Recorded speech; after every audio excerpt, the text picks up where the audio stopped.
Hey, j'espère que tu vas bien, c'est Joe. Alors aujourd'hui, tu l'auras compris, on va parler du deuil. Et évidemment le deuil, je pourrais t'en parler d'une manière triste, comme font un peu tous les youtubeurs. Alors aujourd'hui, on va parler du deuil, c'est quelque chose de douloureux, quelque chose de compliqué. Non, tu sais bien que c'est pas du tout mon genre. Ici, on est une chaîne de motivation et d'accompagnement pour tous les jeunes. Et on parle de tous les sujets de manière ouverte et avec de l'énergie. Donc, j'ai décidé de parler un peu du sujet de manière paradoxale et de t'en parler avec la banane, avec le smile. Parce que si tu as connu ou que tu es en train de vivre un deuil, ok, ça va pas être sympa, ça va être un peu pénible. Donc autant t'en parler avec de l'énergie, de l'humour. Donc ne prends surtout pas ça pour une critique ou pour une petite blague que je te fais. Je t'en parle très sérieusement, c'est quelque chose que j'ai vécu il y a 5 ans, donc ça me prend beaucoup à cœur de t'en parler. Donc c'est parti, et je te dis à tout de suite. En général, le deuil se déroule en 8 étapes. Je vais t'expliquer ces étapes pour que de 1, tu arrives à les comprendre et de 2, que tu arrives à les surpasser. La première étape, c'est l'étape du choc. Là, on vient de t'annoncer la perte du proche en question. Pour mieux que tu comprennes, je vais te donner une image. On va dire que tu es sur un ring de boxe. Donc tu es là, sur le ring, tu es en plein match et tu es en train d'esquiver les coups de ton adversaire. Gauche, droite, gauche, droite. Et là, ce qui devait arriver, arriva, on t'annonce le choc. Donc qui est comparé à un coup de poing en pleine tête.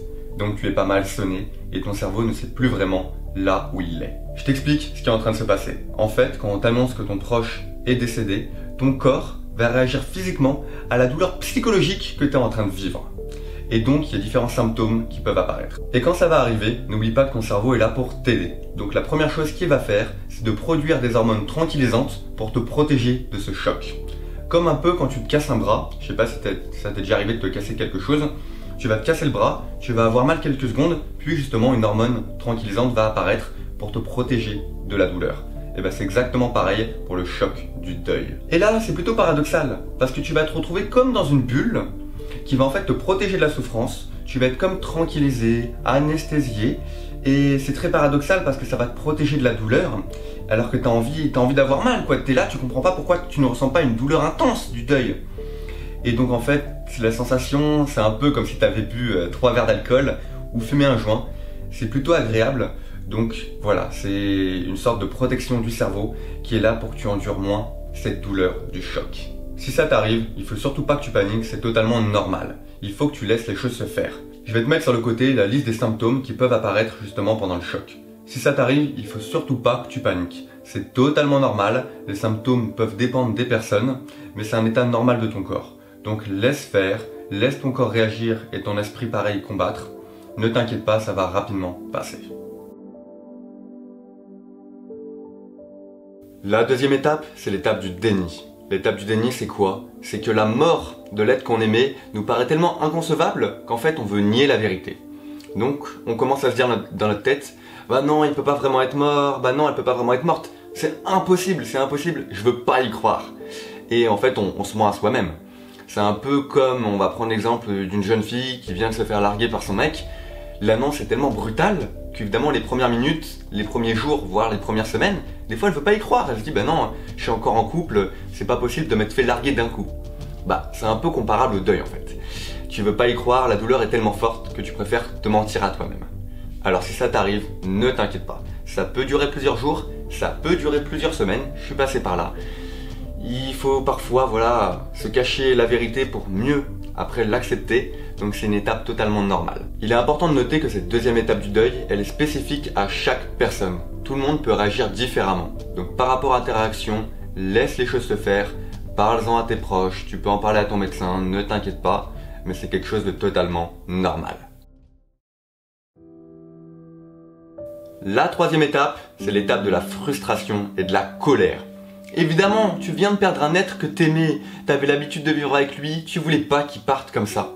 Et t'as le droit d'être en colère, t'as le droit d'être frustré parce que tu ne peux rien faire. Encore une fois, si on compare à une rupture de couple, je sais pas pourquoi, j'aime bien comparer à ça, imaginons que tu viennes de te faire larguer, que tu sois un homme ou une femme. T'as envie de prendre ton partenaire, de lui mettre une baffe, de l'engueuler, mais pourquoi tu m'as quitté? Comment ça se fait? Comment ça, moi j'ai pas de pouvoir, toi tu m'as quitté? T'as envie de l'embrouiller. Et en fait t'as envie de gueuler dessus, t'as envie de t'attaquer à lui ou à elle, comme tu as envie de t'attaquer à la mort qui vient de t'enlever l'être que t'aimais. Sauf que tu peux pas le faire, c'est impossible. Donc évidemment, toute cette colère, elle est bloquée là. Tu as envie de frapper, tu as envie de gueuler, tu es frustré.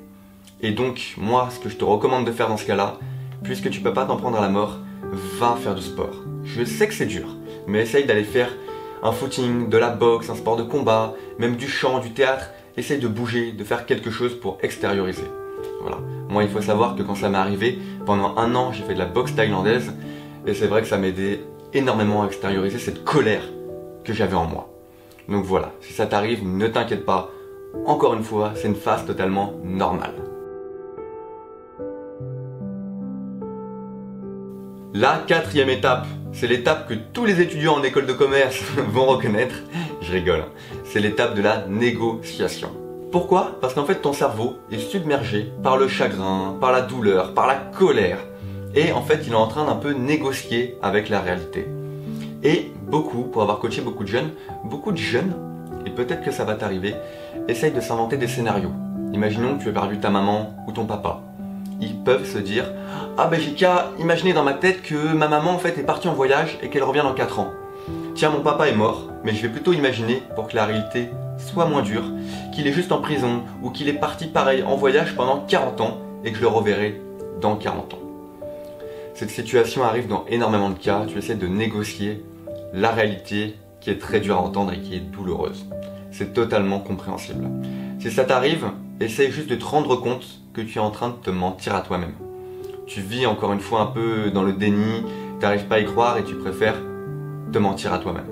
Mais rien que le fait de t'en rendre compte va t'aider à passer cette étape 2 fois plus rapidement. Ah, la 5e étape. L'étape où faire des blagues va être dur parce que c'est l'étape de la tristesse et de la dépression. D'ailleurs, si ça t'intéresse, j'ai fait une vidéo à ce sujet, tu peux la retrouver sur ma chaîne. La dépression, c'est quoi? C'est une douleur intense qui va s'installer dans ton corps, dans ton esprit. Tu auras du mal à réfléchir, tu auras envie de pleurer, tu auras un mélange de haine et de chagrin. Alors ne t'inquiète pas, cette étape n'est pas définitive. Elle peut durer 1 mois, comme quelques mois, comme 1 an, comme plusieurs années dans le pire des cas. Mais elle est très bien traitée aujourd'hui. Voilà, elle est très bien traitée à travers des psychothérapies, des traitements, rien que le fait d'écrire et en parler à tes proches, ça va t'aider à guérir cette phase. Si ça t'arrive, ne t'inquiète pas. Je te mets encore une fois sur le côté la liste des symptômes qui peuvent apparaître. C'est une étape chiante. T'as l'impression d'être un fragile, de pleurer pour rien, t'as cette douleur que personne ne veut comprendre. Mais ne t'inquiète pas, encore une fois, elle est temporaire. Et rien que le fait de comprendre que tu es dans cette étape, ça va t'aider à l'affronter et à la dépasser 2 fois plus rapidement. Et t'inquiète pas, je sais de quoi je parle. La 6e étape, celle-là elle est plutôt cool, c'est l'acceptation. On va dire qu'on peut à peu près la comparer à un diplôme. Imaginons que tu as raté ton bac ou un diplôme important. Au début tu n'arrives pas à l'accepter, tu as la haine, tu as les boules, tu dis pourquoi les autres ils l'ont et pas moi. Et puis au bout de quelques jours, quelques semaines, bah t'acceptes.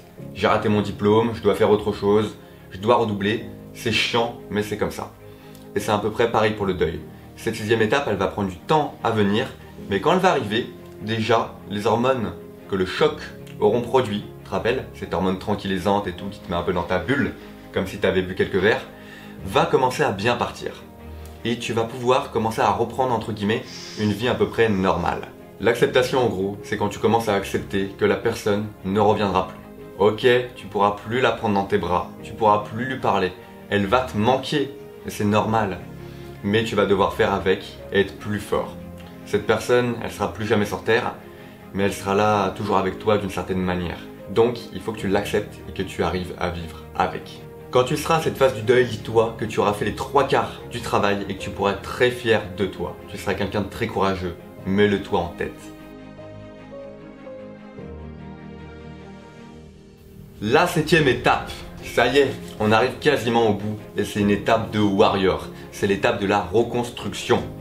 T'as vécu le choc, t'as fait le déni, t'es passé par une case de dépression peut-être, et là enfin tu es en train de te reconstruire et c'est vraiment top. Tu as accepté que la personne est partie et qu'elle ne reviendra plus. Les symptômes commencent à partir, tu es en train de reprendre ta vie normale et de te sentir mieux. Et enfin tu es en train de te reconstruire, donc bravo, franchement un grand bravo à toi. Cette phase de reconstruction, tu vas te rendre compte parce qu'une meilleure qualité de sommeil va revenir, tu vas avoir plus d'énergie, tu vas revoir tes amis, ta famille, refaire des activités comme avant, parce que peut-être que tu avais un peu ralenti ou arrêté à cause de certaines phases, et c'est normal. Et donc là, tu recommences à croquer la vie à pleines dents, et ça, c'est génial. La 8e et dernière étape. Si tu arrives à cette étape, franchement, tu peux t'applaudir. Parce que tu es arrivé à la fin du combat. Et ouais, je dis combat parce que franchement le deuil, c'est une épreuve très compliquée. Et je t'ai dit encore une fois, je suis passé par là, donc je te dis un grand bravo à toi. C'est l'étape de la guérison, la 8e étape. Ça y est, t'es guéri, tous les symptômes sont partis, tu as repris ta vie comme avant. Évidemment, ça ne veut pas dire que tu oublieras l'être aimé. Il sera toujours dans un coin de ta tête et de ton cœur. Mais il faut guérir. La personne qui est partie, évidemment qu'elle veut que tu continues ta vie comme avant, elle veut que tu réussisses et que tu sois heureux. Et ça, il faut jamais que tu l'oublies.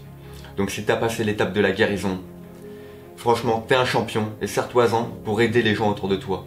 Parce que l'étape du deuil, dis-toi que tôt ou tard, à 10, 20, 30 ans ou même 70 ans, tout le monde va y passer. Tu vas forcément perdre quelqu'un et ça va être douloureux. Et franchement, cette étape de la guérison, je te félicite parce que de 1, tu es arrivé au bout du combat et de 2, tu es obligatoirement plus fort qu'avant. Donc voilà, pour moi c'était vraiment important de te faire une vidéo à propos des 8 étapes du deuil car j'ai pu les vivre il y a 5 ans et j'aurais bien voulu trouver sur YouTube une vidéo qui m'explique tout ça mais sans forcément le faire de manière malheureuse, de manière badante. Donc voilà pourquoi j'ai essayé un peu de mettre du smile pendant la vidéo. En tout cas, j'espère que cette vidéo va t'aider. N'hésite pas à la partager à tous les proches qui vivent un deuil malheureusement ou qui ont vécu un deuil et qui aimeraient bien comprendre comment ça se déroule. Voilà, sur ce, moi j'ai juste une chose à dire. Prends soin de toi et je te dis à très vite.